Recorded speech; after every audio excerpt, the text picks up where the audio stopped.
There's a huge inventory reduction sale going on right now at Carpets Unlimited and Crandall's Home Furnishings. Buy one and get the second furniture item 10% off. Third item 15% off. Fourth item 20% off. And at Carpets Unlimited, Berber carpet $1.39 a square foot installed with pad. Saxony Stainmaster carpet $1.99 a square foot installed with pad. 18-inch ceramic tiles starting 89 cents a square foot. Laminate 99 cents a square foot. Come in today for the best selection. Crandall's Home Furnishings and Carpets Unlimited in Owensboro. See store for details. Welcome back. Mark, let's talk about Apollo going down to Bowling Green, play Warren Central. You know, I think we all thought Warren Central may have too much for Apollo. I don't think we thought 48-7 too much. My issue with Apollo is, where is the offense with them? Oh, I know. Going into the season, Paul Bates was very confident that they could get some things done offensively, and they can't score. I mean, they just can't score, and you've got Elijah Dillard, who is a very talented player, in his own right. He's a little bit smallish, but he does have some talent. He does have some speed. 10 carries for 33 yards. Corbin Jewell, 11 of 27 for 69 yards. I'm with you. I mean, I think Warren Central was definitely going to be the better team going into that game, but the fact that they were able to just hammer them down, 41-7 at halftime, I wonder if that speaks to whether Apollo was ready to play coming out of the gate. I don't know what the issue is, but I know when you're being outgained 362 to 127 in offensive yards, you've got some real issues offensively, which leads to issues defensively when your defense has to be on the field that amount of time because the offense just isn't moving the ball at all. Oh, there's no doubt about that. The defense has to be getting worn down, and you've got some talented players on that side of the ball also, like Nick Lassiter and some other guys. But if they're on the field constantly, then they're gonna start. Things are going to start going badly for them also. Yeah, well, it'll be interesting to see how it goes with Apollo here over the next couple of weeks. Right. Let's talk about Fort Knox coming into Hancock County, and let's take a look at the clip on that one. Right. And I tell you, this was interesting because Hancock drops 80 on Fort Knox last year. Right. Fort Knox loses their opening game. You think Hancock, coming off the big win over Ohio, ready to come in and just blast Fort Knox. And it turns out Hancock needs 2 late fourth quarter touchdowns just to pull this one out 32-24. Were you as surprised by this as I was?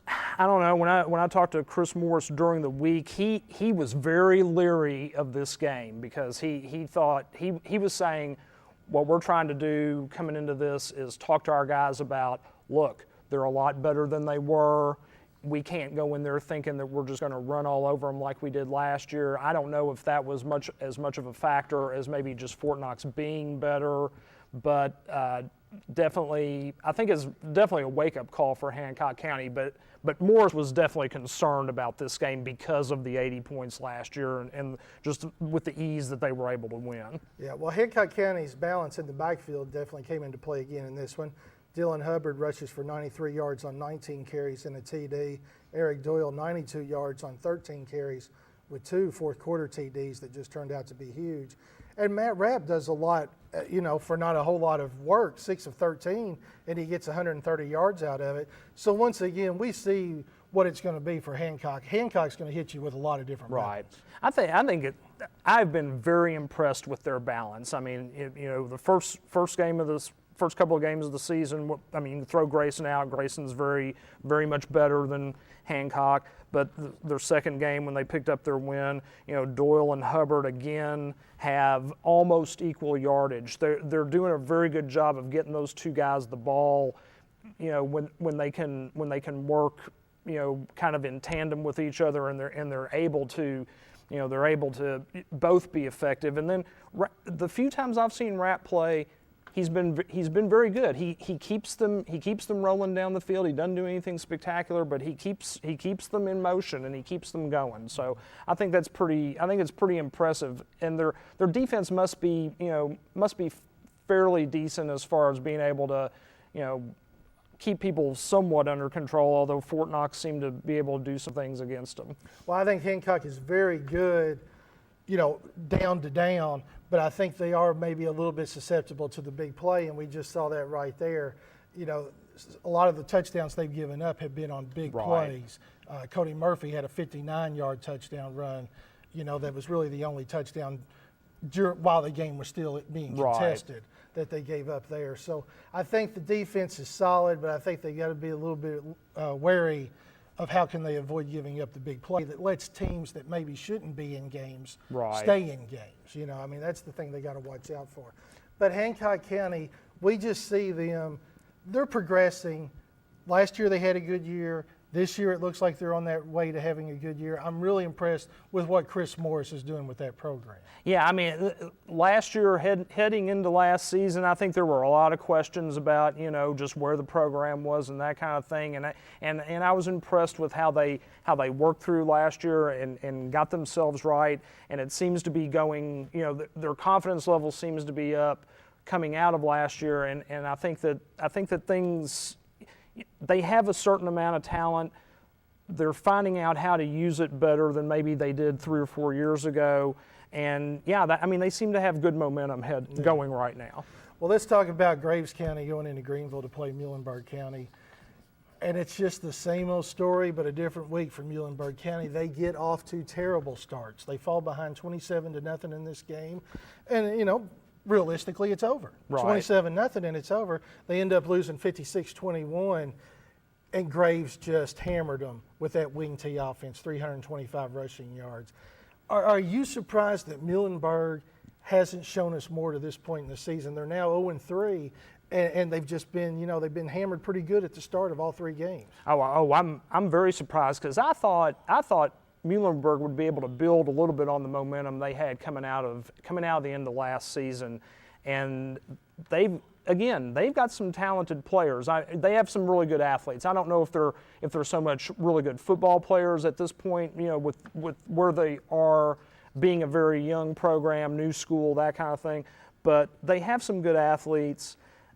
I thought that they would get out of the gate better this year. And I mean, Graves is a good team. There's no doubt about it. But yeah, they're not coming out of the locker room ready to play, it doesn't seem like. Yeah. And other teams are able to jump on them. I know that they were concerned about the wing T, and I think Graves County is probably one of the better teams in far western Kentucky, but still, You've got to come out of the gate.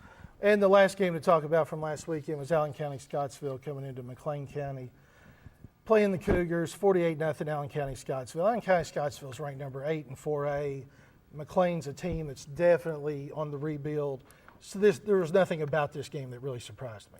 No, not really. I mean, it's like you're saying, Allen County-Scottsville is probably a lot better than people were expecting. They do have quite a few weapons just from what I've read about and that kind of thing. I think that McLean, they're just going to have to keep trying to go week by week and get a little bit better, try to look for some areas where they can improve and, see what they can do just to find the small victories within the games that they're playing. Oh, absolutely. Well, we're either 3 or 2, depending on the school you're talking about, weeks into the season. Right. Some have played 3, some have played 2. Is there anything that's really surprised you at this point in the season, whether it be a team or a player? I think that the slow start that Apollo's had has been a big surprise. Like I said, whatever they were seeing in preseason practice, has not been translating into the games because they were very confident coming into the season. They thought that they could get some things done. Yeah. Catholic, I'm a little bit surprised with them, but just because they did not play very well last year, but I think they've had a total turnaround of mindset with what they've got going on there. Owensboro, I think they still have some questions, and they have some very tough games coming up. But last week showed me that they've still got some mojo about them and that kind of thing. Oh, without question, yeah. I think my surprise is Muhlenberg County of everybody. Right. We thought we were seeing signs of a team really coming together at the end of last week. at the end of last season. They brought back some players on defense. They have a nice linebacker core. I thought that would give them enough cushion that the offense wouldn't have to just be a juggernaut. If they could just put up 20, 25 points a game, they'd be in every game. Right. But I don't know why it's happening, but first quarter, second quarters are just giving them fits. And as we both know, when you fall down in that kind of hole, it's just going to be rare that you come back and win one, and you certainly can't develop any momentum when you're facing that kind of obstacle. Right. I mean, it doesn't look like you can't fall in a hole like that anyway. And I mean, they don't really have any big play capability. It doesn't seem like. So they really need to, find some answers. They may be having some leadership problems within the team. I mean, I'm not really sure about that, but it appears that they need to find some people in the locker room to kind of take the bull by the horns a little bit. Right. Well, as always, it's going to be interesting to see what happens this coming weekend. Yeah. There's always next weekend.